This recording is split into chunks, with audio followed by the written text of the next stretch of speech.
Good morning, students. Continuing with our chapter, A Discourse on Prayer, Mahatma Gandhi. In this chapter, Mahatma Gandhi teaches us कि prayer is no mere repetition of an empty formula, or a prayer is a core of a man's life. मतलब एक इंसान का केंद्र बिंदु होती है. तो प्रार्थना जो होती है वो सिर्फ एक रिपीटिशन ऑफ वर्ड्स नहीं है, वो एक दिल से, एक प्योर सोल से होनी चाहिए, एक मन से होनी चाहिए. Okay, students, so we have to continue it from here. Now, I have talked on the necessity for prayer and I have dealt with the essence of prayer. We are born to serve our fellow men and we cannot properly do so unless we are wide awake. अब यहाँ पर महात्मा गांधी जी क्या कह रहे हैं कि जो necessity for prayer, मतलब प्रार्थना की जो ज़रूरत है उसके बारे में, मतलब क्यों ज़रूरी है प्रार्थना, उसके बारे में मैं बात कर चुका हूँ. And I have dealt with the essence of prayer and I have dealt with the essence मतलब इम्पोर्टेंस ऑफ प्रेयर. तो मैं प्रेयर की इम्पोर्टेंस को आई हैव डील, मतलब मैं खुद अप्लाई करके देख चुका हूँ, मैं लोगों में देख चुका हूँ ये चीज़.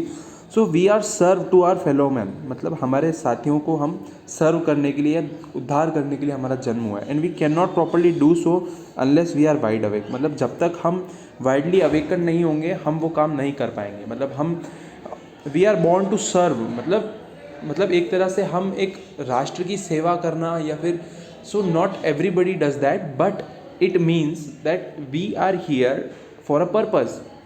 We are not just here for ourselves, मतलब हमारे यहाँ पर एक पर्पज़ है, हमारी फैमिली के लिए कहीं ना कहीं हमारा दायित्व होता है जीवन के अंदर. और आप उस दायित्व की पूर्ति नहीं कर पाओगे अगर आप पूर्णतः जागृत नहीं होगे. तो there is an external struggle ranging in man's breast between the powers of darkness and of light, and he who has not the sheer anchor of prayer to rely upon will be a victim to the powers of darkness. देखो यहाँ पर क्या क्या, power of darkness मतलब अंधकार की जो शक्ति है, एक एक्सटर्नल स्ट्रगल जो है वो चलती रहती है इंसान के जीवन के अंदर, between the power of darkness and light, मतलब अंधकार और उजाले के बीच में एक जद्दोजहद चलती रहती है इंसान की ज़िंदगी के अंदर. And he who has not the sheer anchor to prayer to rely upon will be the victim of powers of darkness. मतलब इसका मतलब क्या है, who has not the sheet anchor of prayer, मतलब जो प्रार्थना के माध्यम से या ईश्वर के माध्यम से नहीं जुड़ा हुआ होता है वो अंधकार रूपी उस शक्ति से घिर जाता है. The man of prayer will be at peace with himself and with the whole world. और जो प्रार्थना से जुड़ा हुआ होता है वो एक अंदर उसके जीवन में एक शांति होती है. विल बी एट पीस, वो पीस में होता है खुद से और पूरी दुनिया से भी. The man who goes about the affairs of the world without a prayerful heart will be A miserable and will make the world also miserable. देखो, ऐसा व्यक्ति जो कहीं पर भी जाता है काम काज के अंदर या अपनी लाइफ में वो कहीं पर भी आगे बढ़ता है, अगर वो एक प्रेयरफुल हार्ट, अगर उसका जो मन अगर साफ़ नहीं होगा, इसका अपन ऐसा भी कह सकते हैं, तो वो मिजरेबल मतलब वो परेशानी, दुख दर्द में ज़िंदगी व्यतीत करेगा और वो अपने आसपास वालों को भी दुख दर्द ही देगा. And will make the world also miserable. Apart therefore from its bearing on man's condition after death, prayer has incalculable value for man in this world of living. देखो, इसका मतलब ये होता है कि हम ऐसा सोचते हैं कि आज हम अगर कुछ पुण्य का काम करेंगे तो हम आगे हमारे भविष्य में या फिर मरने के बाद में हमारी आत्माओं को शांति मिलेगी, या फिर अगला जन्म हमको वापस से मनुष्य योनि में जीवन करने को मिलेगा. लेकिन इसका मतलब सिर्फ यही नहीं है. देखो, अगर आप इस जीवन के अंदर भी apart therefore from its bearing on man's condition after that, prayer has incalculable value, मतलब एक इनकैलकुलेबल वैल्यू है in this world of living also. मतलब इस जीवन के अंदर भी प्रार्थना की बहुत महत्वता है. अगर आप सही कर्म करोगे, अगर आप ईश्वर से जुड़े रहोगे, अगर आप किसी का दिल नहीं दुखाओगे, अगर आप एक सच्चा कर्म करते रहोगे, तो मतलब आपको इस जीवन में भी फल मिलेगा.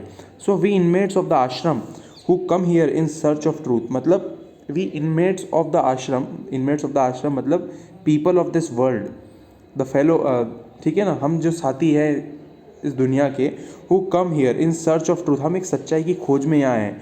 And for the insistence of truth profess to believe in the efficiency of prayer. और अगर हमें सच्चाई से जुड़ना है तो हमें ये मानना होगा, प्रार्थना की जो इम्पोर्टेंस है उसको मानना होगा. But had never up to made it now the vital concern, मतलब हमने अभी तक भी इस चीज़ को हम एक वाइटल कंसर्न, मतलब एक इम्पॉर्टेंट कंसर्न, परेशानी के बारे में हमने इसको नहीं माना है, क्योंकि ये why this is so important to us, still we did not sort it out. So we did not bestow on it the care that we did on other matters. मतलब बहुत सारे अदर मैटर्स होते हैं जिन पर के बारे में हम ध्यान देते हैं, लेकिन ऐसे मैटर्स जो है वो हम भूल जाते हैं. I awoke from my slumber, slumber का मतलब है यहाँ पर sleep, one day and realized that I had been woefully negligent of my duty in the matter. और मैंने ये पाया, जिस दिन एक दिन मैं अपनी नींद से उठा, मैंने ये जाना, I realized that I had been woefully negligent मतलब very badly careless of my duty. मुझे लगा कि यार मैं बहुत ही लापरवाह हूँ मेरी इस जिम्मेदारी के प्रति in the matter. I have therefore suggested a measure of stern discipline. तो मैंने क्या किया कि एक कठोर जो डिसिप्लिन है उसकी पालना करना उचित समझा. And far from being any other words I hope we are the better for it. और ऐसा नहीं है कि हम कमज़ोर है या हम कुछ नहीं कर सकते. हमारे अंदर वो सब कुछ गुण है, वो सब गुण हमारे अंदर विद्यमान है जिसकी जो हम हमारे साथियों को दे सकते हैं. For it is so obvious, take care of your self and the things will take care of them self.